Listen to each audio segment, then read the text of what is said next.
Hello. आपका बहुत बहुत स्वागत है मेरे यूट्यूब चैनल ALP2 जेईएंस क्लासरूम में।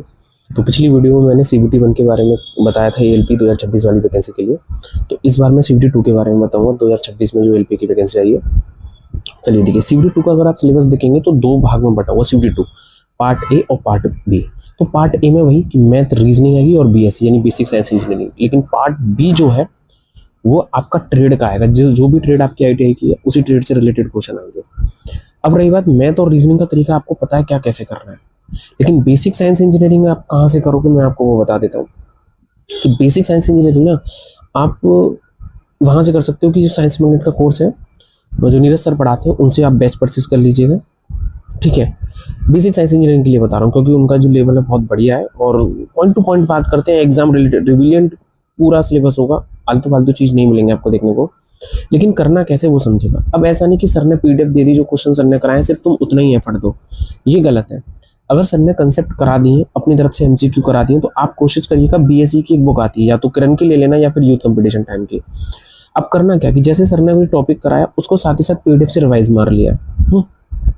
PDF से रिवाइज करने के बाद तुरंत ही उसके ऑब्जेक्टिव जो है बुक से लगा देना। PYQ की बुक लेनी है, कोई मॉक के चक्कर में मत रहना कि मॉक टेस्ट की किताब खरीद ली या फिर आप टेक्स्ट बुक पे दिए जा रहे हो, ऐसा मत करना। जो PYQ दिया है सिर्फ उसी को क्या करना है, आपको लगाना है। और सर आपको क्लास तो कराएंगे और साथ ही साथ PDF भी देंगे, तो उस PDF को रिवाइज करके तुरंत ही उसके MCQs आपको लगा लेने हैं जो PYQ टाइप के है। ठीक है, बेसिक साइंस इंजीनियरिंग पढ़ने का ये तरीका रखिएगा। अब 90 मिनट है, लगभग 100 क्वेश्चन होंगे, तो है ना, 100 क्वेश्चन होते ही हैं, तो ये ध्यान रखिएगा, थोड़ा सा स्पीड बनाए रखिएगा, स्पीड मेंटेन करिएगा। और मैथ और रीजनिंग की प्रैक्टिस आपको करनी है, कंसेप्ट पढ़ के प्रैक्टिस करनी है, किसी भी बुक से करो, या PYQ ही सॉल्व करना, कोई ज़्यादा सवाल लगाने की जरूरत नहीं है। जो PYQ है बस सिर्फ उसी को सॉल्व करो, RRB का पूरा PYQ ले लेना वरना। और BSc का थोड़ा ध्यान रखिएगा क्योंकि बेसिक साइंस इंजीनियरिंग में आपके कंसेप्ट तो क्लियर होना चाहिए, साथ ही साथ आपकी प्रैक्टिस कैसे कर रहे हो ये डिपेंड करता है। अब रही बात, अगर आप मान लीजिए इलेक्ट्रीशियन ट्रेड से हो, तो मैं आपको टीचर का नाम बता दूं, रमन सर की एक इलेक्ट्रीशियन ट्रेड की बैच चल रहा है, तो आप उनसे परचेज करिएगा क्योंकि कंसेप्ट का बिल्डअप होना बहुत ज़रूरी है। क्योंकि वो लगभग JEE लेवल तक पढ़ाते हैं, तो टेक्नीशियन में पढ़ाएंगे तो ये है कि थोड़ा सा ज़्यादा लेवल को लेकर चलेंगे तो तुम्हारे कंसेप्ट बिल्डअप हो जाएंगे।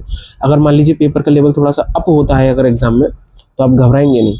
अब ऐसे नहीं कि आप कोई MCQ किताब लगा के चले गए, ऐसे मत करिए, क्योंकि वो JEE लेवल तक का पढ़ाते हैं। UPPCL में सिलेक्शन भी बहुत ज़्यादा दिए, और मैं भी उनसे ही ट्रेड क्या है, मैंने हमारा डिप्लोमा है तो इलेक्ट्रिकल ब्रांच से हमने पूरा JEE की तैयारी वहीं से की है। लेकिन अगर आपको पर्टिकुलर आप ITI ब्रांच से हो तो इलेक्ट्रिशियन में आप जा सकते हो बिल्कुल रमन सर के पास, अच्छे से करिए। और आज के लिए इतना, चैनल को सब्सक्राइब कर दीजिएगा, वीडियो को लाइक करिएगा क्योंकि वीडियो थोड़ा लॉन्ग हो जाती है। ये CBT2 के लिए था, CBT1 के बारे में मैंने ऑलरेडी बता दिया है।